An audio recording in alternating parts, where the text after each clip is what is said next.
Meghan Markle touche souvent ses cheveux, on le voit sur ses photos. Ce geste apaisant l'aide à se calmer lorsqu'il y a trop d'attention autour d'elle. Une autre astuce qu'elle utilise est de baisser son menton. Cela crée une sorte de bouclier qui la protège. Les spécialistes du langage corporel affirment que l'une des choses qui nous rend attirants est de paraître accessible. Porte ton sac à main avec la main gauche. Ta main droite doit toujours être prête pour une poignée de main. Ce n'est pas pratique de changer de main au moment où tu dois saluer une personne. Une autre astuce pour paraître plus sociable lors d'une fête est de toujours avoir un verre à la main. Les gens seront alors plus enclins à venir vers toi pour discuter. Lorsque tu arrives à une fête, il y a de fortes chances que tous les yeux se tournent vers toi. Pour être perçu comme amical et accessible, écarquille légèrement les yeux. Et quand tu souris, garde la bouche un peu ouverte. C'est ce que Meghan fait tout le temps. Sourire est important si tu veux être beau sur les photos. Mais même si Meghan sourit chaque fois, elle fait constamment l'effort de ne pas le faire trop largement. Un trop grand sourire peut sembler un peu forcé et contre nature, voire ne pas être joli sur les photos. Un autre truc pour avoir l'air beau en photo, c'est de se détendre. Quelques respirations profondes suffisent généralement pour soulager la tension. Si tu te sens un peu mal à l'aise et que tu ne sais pas où placer tes mains, tiens un sac, sois naturel et dis « cheese ». Voici une autre technique qui n'est pas utilisée que par Meghan. La plupart des psychologues recommandent de répéter le prénom de la personne à qui tu parles. Il peut y avoir des centaines d'invités à une fête. Mais si tu prononces le prénom de quelqu'un tout en lui parlant, il se sentira spécial. Pour que davantage de gens t'apprécient, essaie la technique du miroir. Il s'agit d'imiter et de répéter le langage corporel de ton interlocuteur.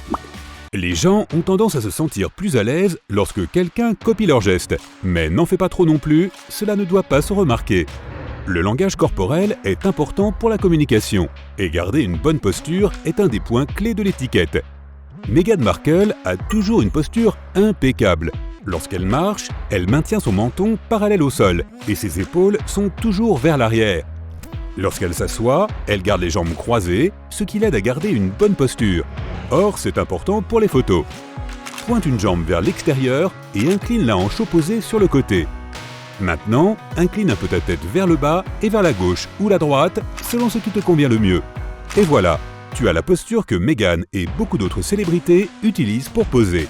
Lorsque tu choisis une tenue pour une photo, opte pour une couleur vive qui ressortira bien. Fais aussi en sorte que tes vêtements accentuent ta taille. Complimenter ton entourage est une bonne façon de te faire aimer des gens, et ça fonctionne mieux que tu ne le penses.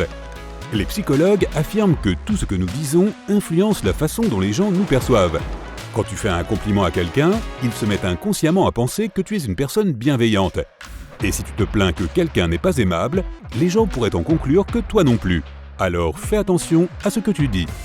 Beaucoup de gens peuvent inconsciemment ressentir l'humeur de leur entourage. C'est pourquoi, si tu veux que tes amis se sentent à l'aise quand ils sont avec toi, essaie d'être joyeux. Si tu envoies des ondes positives, les gens t'aimeront instantanément, simplement parce qu'ils se sentent bien quand tu es là. Il existe une théorie selon laquelle les gens se jugent les uns les autres en fonction de deux choses principales, la chaleur et les aptitudes. Si tu veux que les gens t'apprécient, essaie de montrer que tu es chaleureux, amical et que tu ne vas pas leur faire de concurrence. Quant à tes aptitudes, cela peut être ton éducation, ton travail, etc. Mais d'abord, tu dois montrer ta chaleur et seulement après tes aptitudes. L'ordre est crucial, surtout si tu veux appliquer cette technique au travail. Attends-toi à de bonnes choses de la part des gens.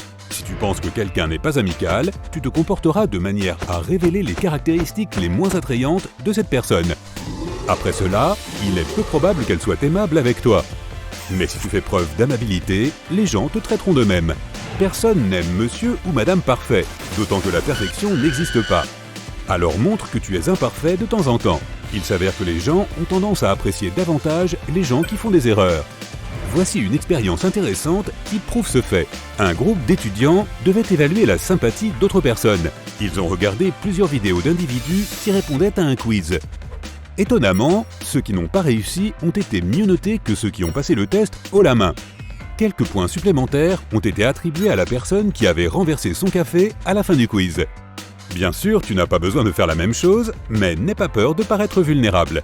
Ce n'est généralement pas une bonne idée de toucher des inconnus, mais un contact subtil, à peine perceptible, peut faire en sorte que les gens se sentent mieux par rapport à toi quand tu leur parles. Tu peux leur taper sur le dos ou leur toucher le bras, mais seulement légèrement. Une expérience a montré que les serveuses qui utilisaient cette technique, tout en rendant la monnaie aux clients, recevaient des pourboires plus importants. Pour que quelqu'un t'apprécie davantage, dis-lui un secret. Il peut s'agir d'une information personnelle, mais pas de quelque chose qui pourrait être utilisé contre toi. Cela fonctionne dans les deux sens, mais ton nouvel ami devra être sûr que tu ne révéleras rien. La confiance est aussi vitale que la loyauté et l'honnêteté. Les questions anodines telles que « Quelle est ta saison préférée ?» ne posent aucun problème, mais une question comme « Parle-moi de ton premier amour » peut t'aider à mieux connaître une personne. Dans tous les cas, fais attention à ces questions et ne les pose que si tu es sûr qu'elles ne blesseront personne. Les personnes impassibles semblent moins dignes de confiance que celles qui montrent ce qu'elles ressentent. Cela ne veut pas dire que tu dois taper des crises de colère. Sois juste sincère et ne cache pas tes sentiments. Curieusement, si tu es trop gentil et désintéressé, les gens pourraient ne pas vouloir travailler ou être amis avec toi. Cela peut sembler bizarre, mais ceux qui sont trop gentils diminuent l'estime de soi des autres. Ils peuvent aussi donner l'impression d'être hypocrites. Ne pas sourire est une grosse erreur, mais ajouter un emoji souriant à une lettre formelle te fera très probablement passer pour un incompétent. Essaie de ne pas le faire, même si tu veux avoir l'air chaleureux et amical. Il est préférable de choisir les bons mots et de garder ton sourire pour la vie hors ligne. Ton comportement sur Internet forme l'impression générale que les gens ont de toi. Ne partage pas trop de photos sur les réseaux sociaux. Une étude récente a montré que les gens ne s'entendent généralement pas bien avec ceux qui partagent trop leur vie privée. La taille de ta liste d'amis sur les réseaux sociaux a aussi son importance. La plupart des gens trouvent que c'est suspect si elle est trop longue ou trop courte. Une autre étude a révélé que le nombre idéal pour avoir l'air amical, mais pas trop, est d'environ 300 personnes. Les utilisateurs qui avaient moins de 100 personnes sur leur liste avaient une cote de popularité assez basse. Les personnes ayant plus de 300 personnes ont eu un résultat légèrement meilleur. Mais de nombreux participants à l'étude les ont considérés comme trop axés sur les réseaux sociaux et en quête de popularité. Aller vers les extrêmes est aussi à proscrire. Ne pas partager ses informations personnelles est aussi mauvais que de les partager à l'excès.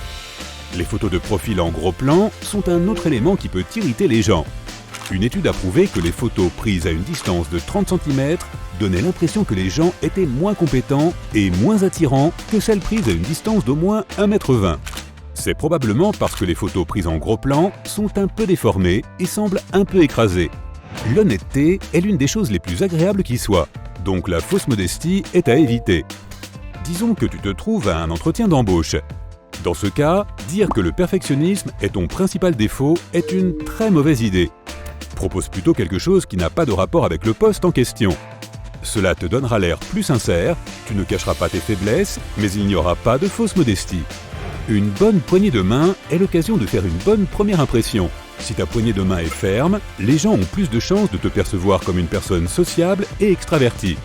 Les gens qui ont une poignée de main ferme ont aussi plus de chances de décrocher un job. Alors, n'hésite pas.